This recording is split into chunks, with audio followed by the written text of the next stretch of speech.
Have you ever been in a conversation, maybe just listening, and one single word choice just completely flips the meaning? Oh, absolutely. Or you see a headline, right? Exactly. And you think, wow, if they'd used that verb instead, it would feel totally different. Yeah, words have this incredible power, but often it's in those really subtle differences, isn't it? It really is. Yeah. Well, welcome everyone to the deep dive. Today we're getting into something fascinating: the power of precise language, navigating nuance, connotation, and context for effective communication. Hmm.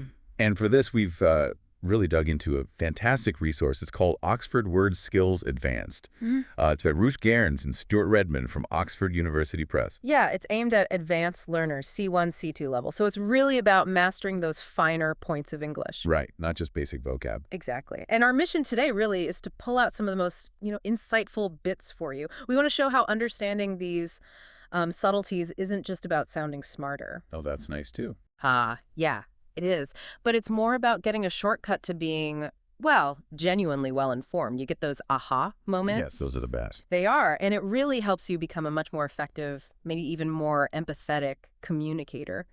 Just, across the board. Couldn't agree more. Okay, so let's kick things off with something I always find, well, endlessly interesting. How words that seem really similar Yeah. can actually carry such different weight, different implications depending on how you use them. It's almost like a hidden layer in language. It totally is. And the Oxford Guide, it jumps right into this early on. One of the first things it clarifies is the difference between irony and sarcasm. People mix these up all the time. All the time. Hmm. So what's the core difference according to the source? Well, the book explains that irony is using words to say the opposite of what you mean, but often, with a humorous touch, like a trace or a hint of irony. It can be quite subtle, maybe a shared understanding. Okay, like a little wink in your words. Exactly. But sarcasm, that's different. It's specifically aimed at making fun of someone. It implies something unpleasant. The goal is really to mock or belittle. It's much more direct, often harsher. Ah, I see. So irony can be gentle or just observational, but sarcasm always has that edge, that intent to, well, maybe wound a little. That's a good way to put it. The intent and the impact are key. Misread irony as sarcasm or vice versa, and a social situation can go sideways really fast. Can you give us a quick example, like how that plays out? Sure. Okay, imagine someone trips and spills their coffee everywhere. Big mess. Right, been there. Haven't we all? So a friend might say, maybe with a small smile, a shared sigh, oh, brilliant move. If the tone's gentle, shared, it's irony. You're both acknowledging the clumsiness lightly. Okay, yeah, bonding over the spill. But if someone else has the exact same words, oh, brilliant move, but with a sneer, maybe rolls their eyes, tone dripping with contempt, that's sarcasm. It's meant to make the person feel stupid. Same words, completely different social function and emotional payload. For advanced learners, it's about catching that tone, that intent. That makes so much sense. It's that emotional intelligence baked into the language choice. And it's not just intent, right? The guide also talks about figurative versus literary language. How do those differ? Yeah, good question. Figurative is the big umbrella. It just means words used non-literally, like, I'm drowning in paperwork, you're not actually drowning. Okay, common expressions. Right. Literary language, though, is often a type of figurative language, but it's more specific. It refers to the kind of words and phrasing you typically find in, say, stories, poems, maybe very descriptive essays. It often aims for a certain artistic effect. So all literary language might be figurative, but not all figurative language feels literary in like a casual chat. Exactly. You wouldn't usually say, the moon, a ghostly galleon tossed upon cloudy seas, when someone just asks if it's cloudy tonight. That would be very literary. Got it. And what about words that kind of expire? The book mentions slang versus old-fashioned. Why is knowing if a word is current so important? Oh, hugely important for sounding natural. Slang is defined as very informal words that are currently in use, often within specific groups or generations. Think, internet slang. Stuff that changes every few months. Pretty much, whereas old-fashioned terms are just, well, not modern anymore. Not fashionable. The tricky part is when slang becomes old-fashioned. Right, like using groovy now. Exactly. Using dated slang can make you sound, well, out of touch or like you're trying too hard. So understanding this currency helps you pick the right tone, avoid missteps, and just generally communicate more effectively, whether it's casual or formal. That's a great point. Language isn't frozen in time. Okay, let's unpack something else, because English isn't just single words, right? It's how they team up. Absolutely. This gets us into compounds and collocations, which are like fundamental building blocks for sounding natural. Building blocks, I like that. Yeah. The Oxford Guide covers this really well. Think about noun compounds first. Two words joined to make a new concept, often quite straightforward, but they add precision, Life. like life expectancy. It's not just life, it pinpoints the number of years someone's likely to live. Or next of kin. That's a very specific legal term for your closest relative. Ah, okay. Very specific meanings. Right. They pack a lot of information concisely. And then you have adjective compounds. This is where I think those aha moments really happen, because the shades of meaning are so fine. They really are. The book gives great examples. Take absent-minded versus single-minded. Okay, yeah. Both about the mind, but different. Very different. Yeah. Absent-minded is forgetful, maybe a bit dreamy or preoccupied, forgetting keys, appointments. We know the type. Yeah. But single-minded, that person is intensely focused on one goal. Tunnel vision, almost. Oblivious to distractions, but in a determined way. So one is lack of focus, the other is intense focus, miles apart. Totally. Or think about narrow-minded versus bigoted. This is a really important distinction. Narrow-minded means someone's unwilling to consider other viewpoints. They have a closed perspective. It's limiting, but maybe passive. Okay. Just not open to new ideas. Right. But bigoted, that's much stronger and actively negative. It implies having strong, irrational, often prejudiced opinions against a group based on race, religion, whatever. It's about prejudice and often hostility. Wow. Yeah, choosing the wrong word there could be really damaging. Precision is fairness, in a way. It absolutely can be. And this idea of combining words continues. The book talks about phrasal verbs becoming compound nouns. Oh yeah, like actions turning into things. Exactly. It's efficient. Like instead of saying the situation caused me disappointment, you say the situation was a letdown. Much punchier. Yeah. A letdown is the noun form capturing that whole feeling, or a shakeup for a big reorganization. It turns the action into a concept. Very neat. And then the big one for fluency. Collocations. Words that just hang out together. The best friends of the language world, yes. The guide stresses these. Certain words just naturally pair up. You say torrential rain, not usually strong rain. Right. Or fierce criticism, not angry criticism. Exactly. It sounds more natural, more sophisticated.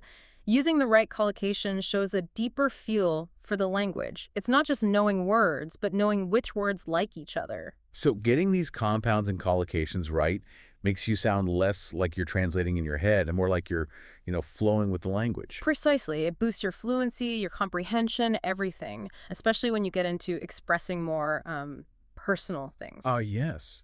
Which leads us perfectly into the social side. Yeah. How language helps us handle all the complexities of human emotions and interactions.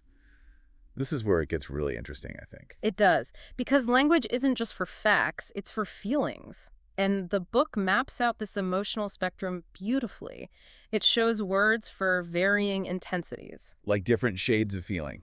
Exactly. You've got peak happiness, like ecstatic or jubilant. Both mean super happy, but maybe jubilant feels a bit more outward, celebratory. Okay, I can see that. And then at the other end, you have deep distress, like devastated, which is profoundly upset, or appalled, that's shocked and horrified, usually by something morally wrong. It gives you such precision for your inner state. Immense precision. And it's not just naming the feeling, but also how we manage or express it. The guy has great phrases for this. Like bottle something up. I think everyone relates to that one. Right. Holding back negative emotions, not letting them show, or the complete opposite. To wear your heart on your sleeve. Showing everything may be too much sometimes. Yeah, being extremely open about your feelings. And then there's pour out your innermost thoughts that suggests a deeper sharing, maybe in confidence, real vulnerability. These phrases are like shortcuts to describing complex behaviors. They really are. They tell you about someone's personality, their coping style, the dynamics between people. And speaking of personality, the guide helps distinguish character traits too, right? Yeah. Like hypocrite versus cynical. They might seem related, but they're not the same. Not at all. A hypocrite pretends to have morals or beliefs they don't actually live by. It's about deception, saying one thing and doing another. Okay, the pretense is key. Exactly. Whereas someone cynical genuinely believes people are only motivated by self-interest. They might be quite open about their skepticism. They're not necessarily pretending. They're just jaded about human nature. Ah, okay.